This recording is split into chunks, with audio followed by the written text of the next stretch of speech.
Good morning.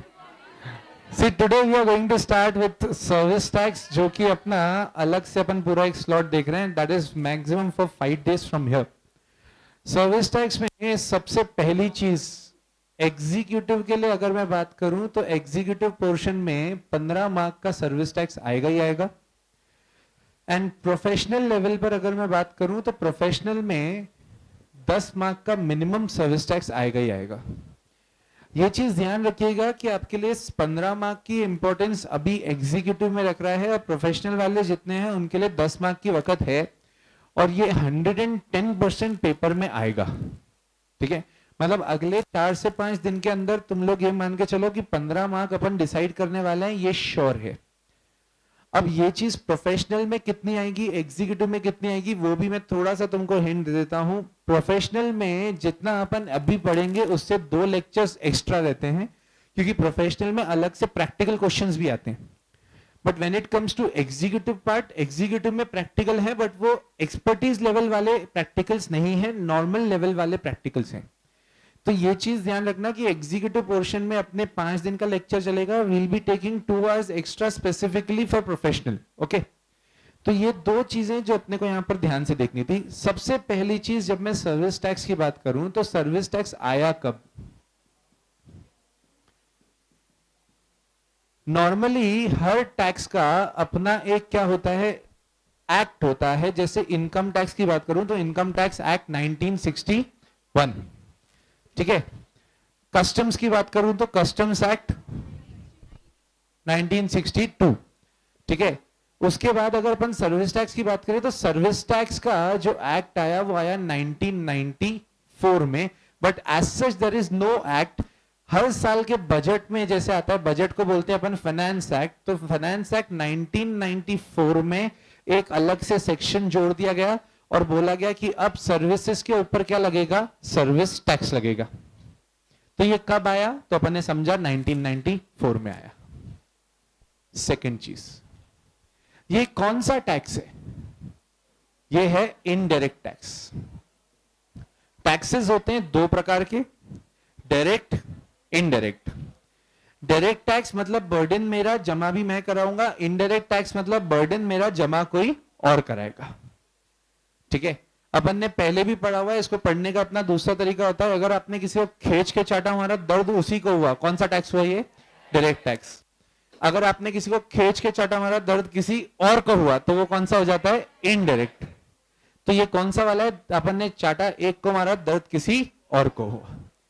मतलब अगर suppose हमने आपको सर्विसेज दी हैं तो आपसे हमने सर्विस टैक्स लिया, चाटा तो आप ही को पड़ा, बट दर्द हमें हुआ, क्योंकि जमा किसको कराना पड़ेगा? हमें कराना पड़ेगा। That is indirect tax. ठीक है, अब अगली चीज, ये जो टैक्स है वो कौन लेता है? तो ये लेगा सेंट्रल गवर्नमेंट।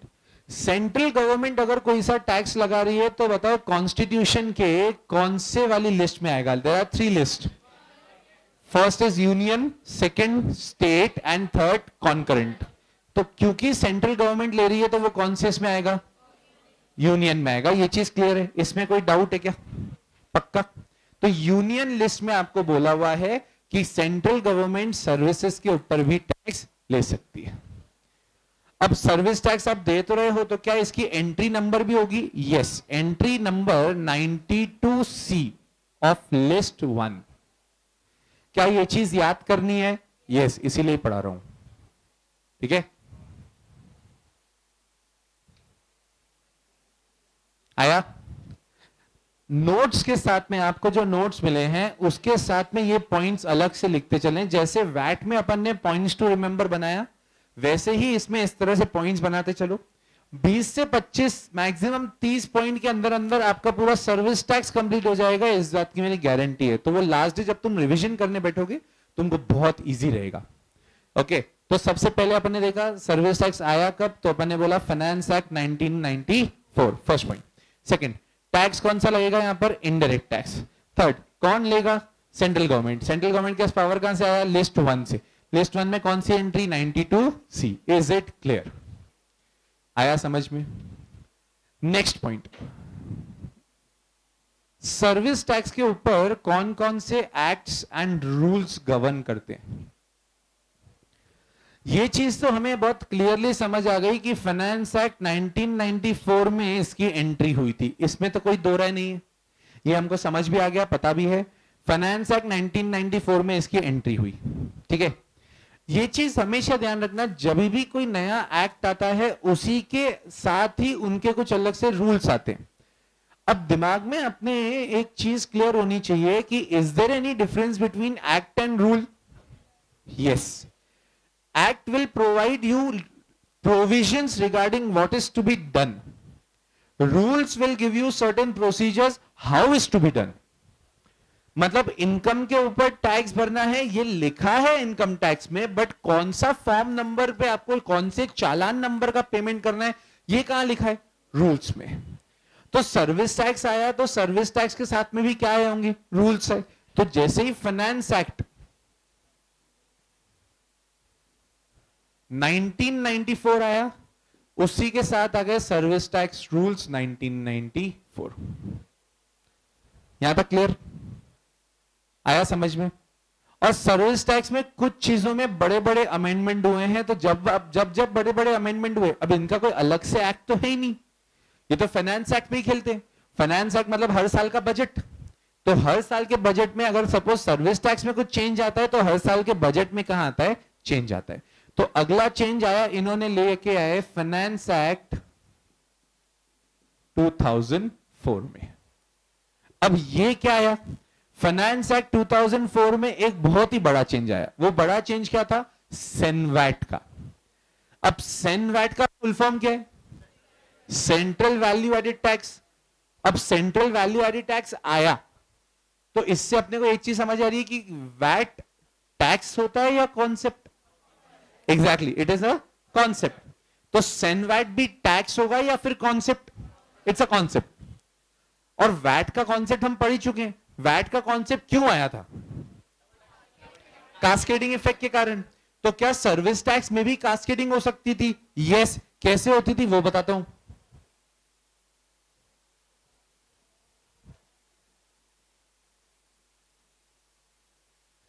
सपोज एक ही प्रकार की सर्विस है, हर बंदा एक से आगे एक प्रोवाइड कर रहा है। एग्जाम्पल, बहुत सिंपल सा एग्जाम्पल लेके चलता हूं। कोरियर, कोरियर की सर्विसेज जो होती हैं, अगर सपोज एक बहुत सिंपल सा एग्जांपल ले रहा हूं, suppose you are having a factory in your industrial area, तो इंडस्ट्रियल एरिया में ब्लू डार्ट नाम की कंपनी सुनी हुई है, वो वहां पर आके आपको अलग से सर्विस नहीं देगी, बट हाँ उसके बहुत सारे एजेंट्स घूमेंगे, ठीक है। एजेंट्स घूमते हैं और वहां से बुकिंग लेते हैं। मतलब सपोज सर्विस मिली किसको? एस को। एस की फैक्ट्री है, टी ने दी। टी कौन था? एक एजेंट। तो टी ने बोला आप चिंता मत करो, आपको डब्ल्यू को माल भेजना है ना, हम पहुंचवाएंगे। तो ये टी एक एजेंट था। इस एजेंट ने ब्लू डार्ट को दिया। सपोज एग्जांपल ले रहा हूं, ये अपना एरिया है पालदा का। Palda is an industrial area in Indore, ये मालूम है क्या? पालदा से ये बंदा आया एजेंट, जिसने माल उठाया, माल उठा के दिया ब्लू डार्ट को। और ब्लू डार्ट का ऑफिस किधर है?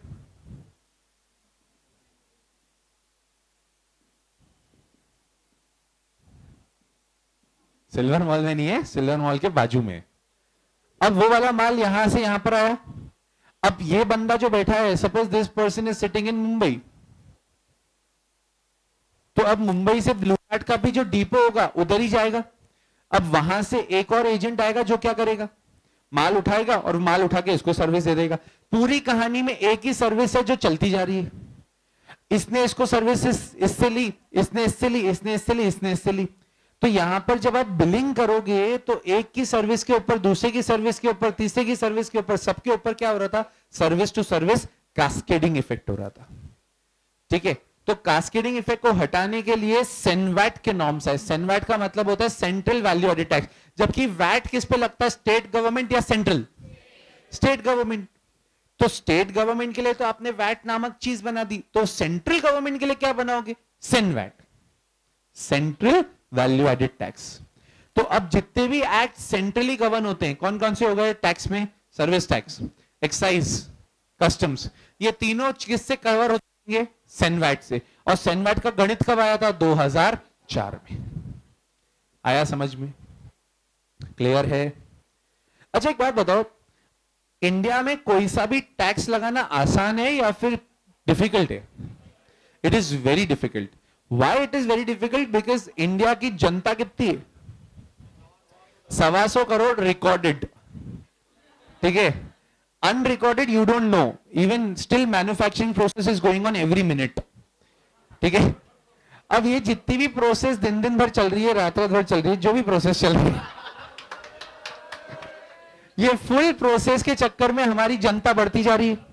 125 करोड़ से ज्यादा की जनता है हमारी. मुझे एक बात बताओ, हर एक जनता के हर एक बंदे को ये एक्सेप्ट करवा दूं क्या कि सर्विस टैक्स लग रहा है सब सर्विसेज के ऊपर?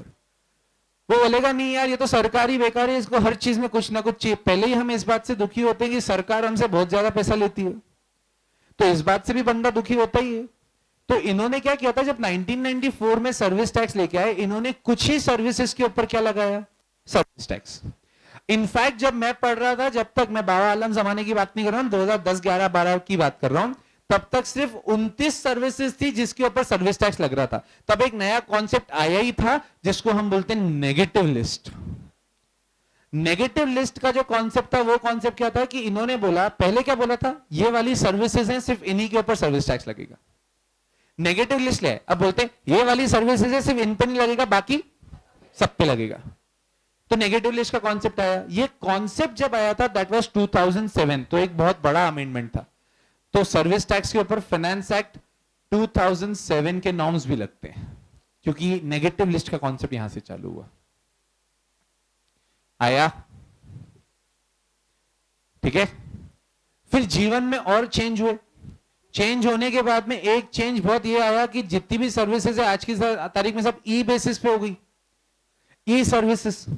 अब एक एग्जांपल देता हूं, फ्लिपकार्ट आपको क्या घर तक पहुंच सेवा दे रहा है क्या? अब वो फ्लिपकार्ट घर तक पहुंच सर्विस तो दे रहा है, वो सर्विस दे रहा है या माल बेच रहा है? बोथ. ठीक है, वो माल भी बेच रहा है, कोरियर की सर्विसेज भी आ रही है, तो दोनों चीज आ गई. ई सर्विसेज हो गई. आजकल ऐसा हो सकता है कि ऑनलाइन अकाउंटिंग सर्विस, आप सिर्फ हमको डिटेल्स भेज दो, हम आपको उसकी अकाउंटिंग करके बैलेंस शीट बना के भेज देंगे. क्या ये इसके लिए अपने को जाना पड़ा या फिर सिर्फ डेटा बुलवाना पड़ा? वो भी कैसे गया? अपना बंदा गया या सिर्फ अपना एक मेल गया? Here mail means MAIL. ठीक है, MALE वाला नहीं, क्योंकि मेल गया तो उसने अपने को मेल पे डेटा दे दिया, उसके बेसिस पे अपन ने एंट्री पास कर दी, उसको बैलेंस शीट बना के दे दी. आ रही समझ में? ई सर्विसेज आई. अब ई सर्विसेज आ गई तो ये समझ नहीं आ रहा कि सर्विसेज आई कहां से, कहां जा रही है, किसके पास जा रही है, समझ नहीं आ रहा. इन्होंने अलग से उसके लिए रूल्स बना दिए. Point of taxation rules. दूसरा बनाया place of provision rules. Point of taxation rules, place of provision rules, 2011-2012. मतलब इतनी सारी चीजें हैं जो अपने को सर्विस टैक्स में देखनी है. आ रही बात समझ में? क्लियर? तो अपन ने कितने पॉइंट्स पढ़ लिए अभी? पहला, सर्विस टैक्स आया कब? 1994 में. दूसरा, टैक्स कौन सा है? इनडायरेक्ट. तीसरा, कौन लेगा? तो लेगा सेंट्रल गवर्नमेंट. तो सेंट्रल गवर्नमेंट का पावर कहां से आया? 92C of list 1. Service tax के एक्ट्स एंड रूल्स कौन से होंगे? जो अपन ने लिस्ट किए. ये वाला क्वेश्चन अलग से लिख लो, स्पेसिफिकली प्रोफेशनल वाले, क्योंकि ये वाला क्वेश्चन एक बार उन्होंने पूछा है, ये वाला, कि कौन कौन से रूल्स और एक्ट्स गवर्न करते हैं. ये लोग, इनको मजा आता है, एक आध क्वेश्चन मारते हैं ऐसा कि एक्सरसाइज में बताओ कौन से रूल्स एंड रेगुलेशंस लगते हैं, सर्विस टैक्स में कौन से लगेंगे. तो वो सब इस तरह के क्वेश्चन पूछते हैं. क्लियर? आगे चले? पक्का? नेक्स्ट.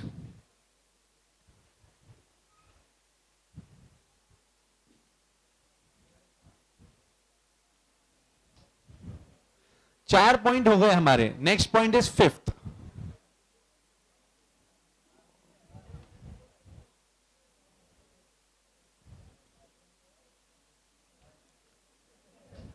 सर्विस एग्जैक्टली क्या होती है? What do you mean by service? चलो let's have a small discussion. मतलब मैं आपसे पूछता हूं, आप मुझे बताओ कि सर्विस का एग्जैक्टली मतलब क्या है? What exactly service? यस, सोच. सोच लिया? चल बोल. Yes, what is service? कोई काम करवाने के लिए पे करना, is it service? Facility provide करना, फैसिलिटी प्रोवाइड करना फ्री में कि पैसा लेना है? अच्छा, पैसा चाहिए। और कुछ? Yes, what is service? Service को देख नहीं सकते। ओह,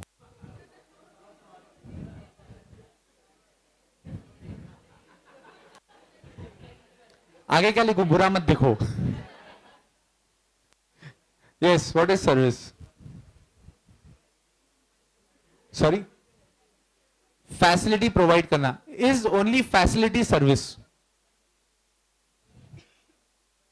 घातक प्रश्न हो गया। यस, सर्विस क्या होती है?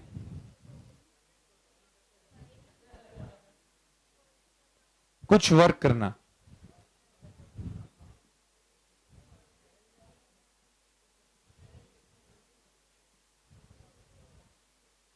Yes,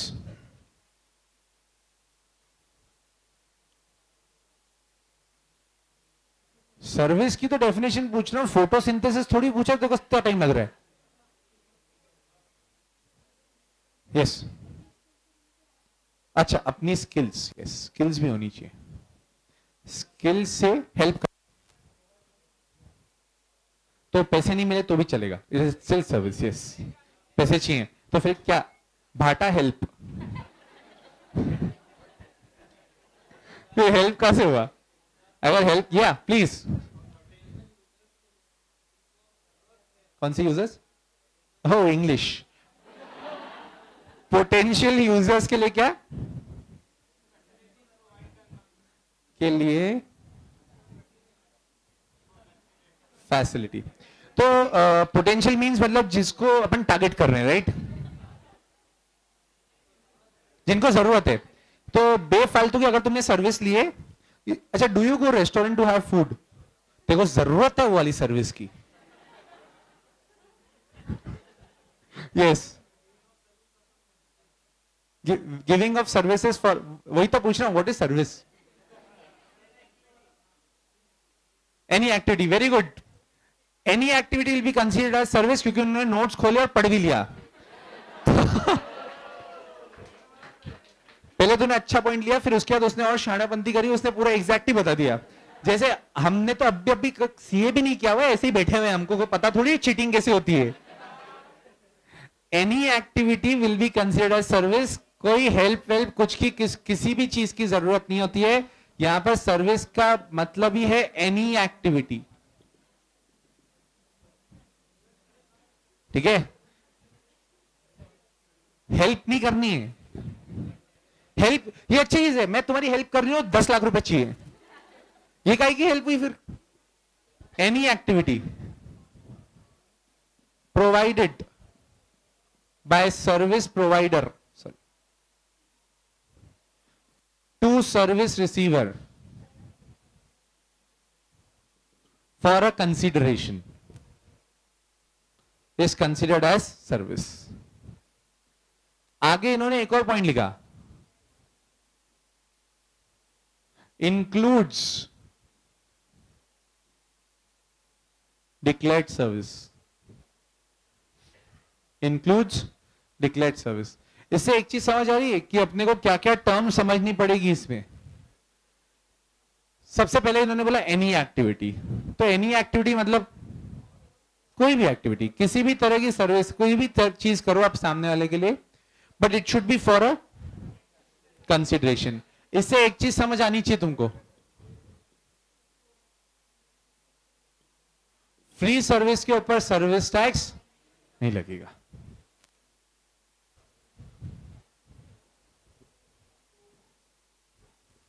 clear?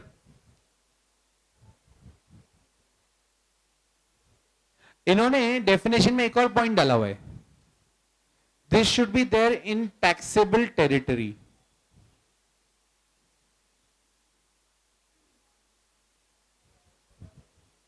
अब देखो, एनी एक्टिविटी को वापस फर्दर डिफाइन करने का कोई सेंस नहीं बनता है। Provided by service provider, obvious ही बात है, सर्विस कौन देगा? Service provider. किसके लिए दे रहा है? जिसको मिल रही है, उसका नाम क्या होगा? Service receiver. For a consideration, इससे एक पॉइंट तो मेरा बन गया कि फ्री की सर्विस के ऊपर सर्विस टैक्स नहीं लगेगा। डिक्लेयर्ड सर्विस क्या होगा, जब अपन नेगेटिव लिस्ट पढ़ेंगे तो उसके वहां पे आ जाएगा। अगला मेन हिस्सा अपने को पढ़ना है, what do you mean bye taxable territory. ठीक है, आया? तो टैक्सेबल टेरिटरी का मतलब क्या होता है? टैक्सेबल टेरिटरी का मतलब हुआ इंडिया,